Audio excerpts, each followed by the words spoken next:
This is an essay written by Joshua Hoffman, the founder of Future of Jewish.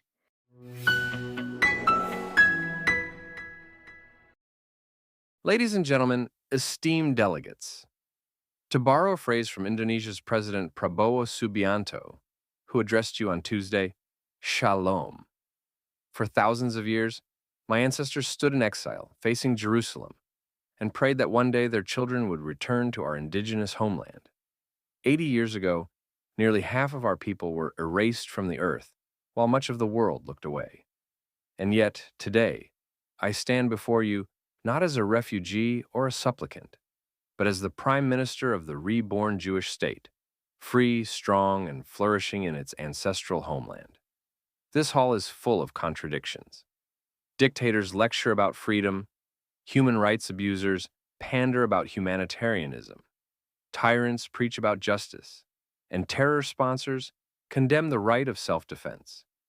But there is only one nation here that has returned to its homeland after 2,000 years, built a democracy in unfruitful desert land, and transformed survival into innovation. That nation is Israel. And so, let me begin with a simple truth. The world benefits from Israel far more than Israel benefits from the world. Ours is a nation that grows 80% of its own fruits and vegetables. We have made the barren bloom, the sand flourish, and the impossible routine. Our cows are the most productive in the world. Our children are raised not only to survive, but to thrive in one of the most challenging environments on earth. And still, we innovate, educate, and inspire. Israel is consistently ranked among the happiest nations on earth. A tiny country surrounded by threats, yet filled with resilience, community, and joy. Meanwhile, many of your societies are drowning in epidemics of loneliness, depression, and mental health crises. When we speak of indigeneity, understand this. No other people in this hall has ever returned to its homeland after 2 millennia of exile. Only the Jewish people have done this. Israel is not a colonial outpost. It is the oldest homecoming in recorded history. From Abraham walking these hills, to King David establishing Jerusalem, to Isaiah prophesying in the very valleys we still farm. Our roots in this land are deeper than any of your borders or constitutions. We are a people who understand balance. Israel is one of the rare countries that has succeeded in finding the delicate equilibrium between liberalism and traditional values. Our society safeguards freedom and democracy while remaining deeply rooted in family, faith, and community. Our children serve our country out of necessity, but also out of pride. Even our ultra-Orthodox youth dedicate a year of service in volunteerism. What's more, Israel boasts the highest number of university degrees per capita in the world, creating a workforce that is both competent and visionary. We are a modern nation, yet never unmoored from our ancient roots. We are also unique in how we fight. Israel has never started any of the wars it has fought. Yet each time we have fought with moral clarity and discipline. We are perhaps the only nation in modern warfare that alerts the enemy before we strike, that drops leaflets and makes phone calls and sends text messages to warn civilians to flee areas used as terrorist strongholds. We facilitate humanitarian corridors and even feed our enemies. We have fought wars we never sought and never initiated, but we have done so with unmatched ethical standards. That is because we know the difference between civility and barbarism. While Palestinian terror groups target our babies in their cribs, we treat Palestinians in our hospitals. Many of the same Israelis who lived along the Gaza border before October 7th would drive Palestinian neighbors to medical appointments inside Israel. In countries like the UK and Australia, we have seen shocking cases of doctors and nurses declaring they would refuse to treat Jewish patients, dragging politics into the operating room, where only life and healing should matter. In Israel, the opposite is true. Our doctors treat every human being who comes through their doors, Jew or Arab, Israeli or Palestinian, Syrian or Lebanese, with the same care and compassion. Because for us, medicine is not politics. It is humanity. Even in our prisons, the truth is plain. Many Palestinian convicts would rather remain in an Israeli jail than be sent back to Gaza or the West Bank. They know that even behind bars in Israel, they are treated with more dignity, better conditions, and greater rights than they would ever experience under their own leaders. That contrast speaks louder than any speech. The same values that shape our justice system shape our progress. Our technology, our research, our medicine, and our agriculture are second to none. We are pioneers of water desalination, drip irrigation, medical breakthroughs, cybersecurity, and artificial intelligence. While many of your countries wrestle with economic instability, healthcare shortages, social fractures, and educational gaps, Israel surges forward. Our healthcare is universal and first-rate. Our education is widely accessible. Our innovation is overflowing. Our families and communities are strong. And when disaster strikes elsewhere, we do not look away. From earthquakes in Haiti, to wildfires in Greece, to floods in Africa, Israel is among the first to arrive, with doctors, rescue teams, and engineers. We do not only build for ourselves, we help repair the world. And still, here at the United Nations, Israel is slandered. The anti-Semitism that courses through these halls, whether explicit or dressed up as anti-Zionism, can be explained in one simple word: jealousy. That's right, many of you are deeply jealous of Israel, the Jewish state. The Jews, against all odds, emerged from the ashes of an industrial-scale genocide that murdered nearly half our people in just 6 years, and within just a few generations, built one of the most successful and important nations of the modern world. Sure, we have had our challenges. Integrating Arabs into Israeli society, inflation, internal politics, the relationship between religion and state. Yet we have endured, we have excelled, and we have inspired. And that, more than anything else, fuels the resentment that hides behind the UN's relentless, scathing, and endless resolutions. But don't just hear it from me. Listen to the testimony of those outside our borders.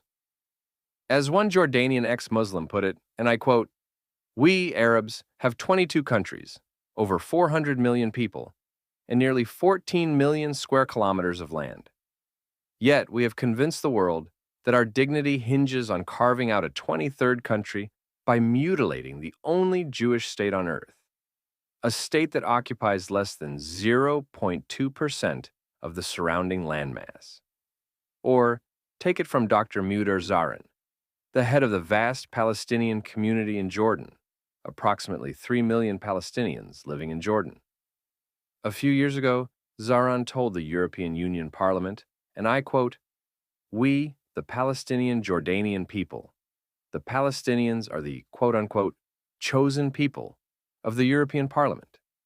People in the European Parliament love the Palestinians. They care for them. They dream about us in their sleep. How beautiful they care about how we are oppressed by the quote-unquote evil Zionist Israelis, while, in fact, those evil Zionist Israelis are the ones giving us jobs when Lebanon bans us from all forms of jobs, when the Hashemite Kingdom of Jordan, which occupied 78% of our homeland, prevents us from all kind of jobs. The King of Jordan could come and present here and talk about peace and human rights, while Israeli politicians could get arrested for arriving at your airports. At the same time, we see not a single European member of parliament, not a single European politician, speaking about the oppression of the Palestinians at the hands of the Hashemite Kingdom or the Palestinian authorities. On the other hand, your money, your tax euros, are financing the Palestinian police force, which oppresses us, tortures us, and puts us in disappearance. This happens while you guys are obviously caring for us in good intentions, but your judgment is very cloudy. Unfortunately, most of you are seeking to destroy the very and only source of income and stability that we have, which is the Israeli Jewish state. That state has offered us every hope there is in the last 70 years. These men are not wrong. My colleague Yoav Gallant also put it plainly, And I quote, "The British Mandate ended 77 years ago. You should focus on the Islamist surge in the UK, not on Israel." Just this week, a video surfaced from London. Muslims blasting prayers over loudspeakers in the streets, an elderly English woman protesting, "This is a Christian country. I don't want to hear about your Quran." For her words, she was promptly arrested, while the crowd mocked her in Arabic. Her look said everything. She already felt like a guest on her own island. Compare that to Israel, where our Arab citizens are, by and large, proud to be Israeli. They serve in our parliament, our judiciary, our hospitals, our military. They are not fleeing to Arab states. They are staying here with us because they know that the Jewish state, of all places, is the best place to be an Arab across all of North Africa and the Middle East. Their lives testify to a truth much of the world ignores. The struggle we face is not between Jews and Arabs, but between civilization and barbarism, between freedom and fanaticism. Israel truly understands the Islamist threat that is now engulfing the West and threatening the very foundations of our shared civilization. For decades, we have faced it on our borders, in our streets, and in our skies. We know what it looks like, how it recruits, how it hides, and how it strikes. And we know this: it will not stop with us. Those who have stood at this podium to proclaim their recognition of a so-called Palestinian state know full well that our conflict has nothing to do with borders or land. If it did, it would have ended long ago. This conflict is about anti-Semitism disguised as anti-Zionism, perpetuated by an extremist ideology and fundamentalist interpretation of Islam that encourages the berating, subjugation, and killing of non-believers. It is an ideology that despises freedom, loathes progress, and rejects coexistence. When you clothe that ideology in the language of statehood, you are not promoting peace. You are legitimizing fanaticism. And when you lecture Israel for defending itself against it, you are not standing for justice. You are surrendering to barbarism. Israel is one of the few countries on earth that successfully fights Islamist terrorism. By far the greatest and most pernicious strand of terrorism our world has faced since World War II. Terrorists fear Israel more than they fear the United States. And they should, because we will never surrender to terrorists, whether they hide in tunnels beneath Gaza, in Tehran safe houses, or in Qatar. Israel will find them, confront them, and defeat them. Because make no mistake, in an Islamist world, there would be no so-called United Nations. There would be no assembly hall where men and women debate ideas, no charters, no resolutions, no human rights councils. There would only be submission to a single, rigid ideology. The diversity of nations, cultures, and faiths that makes this body possible would be crushed beneath the weight of uniform tyranny. So when you applaud those who empower Islamist movements, you are applauding the forces that would erase this very institution from existence. If Israel falls, it will not be replaced by peace, but by a darkness in which the very notion of nations united could never survive. And what of this institution? The UN has passed more resolutions condemning Israel than condemning Iran, North Korea, and Syria combined. What does that say about us Israelis? Nothing. What does it say about you?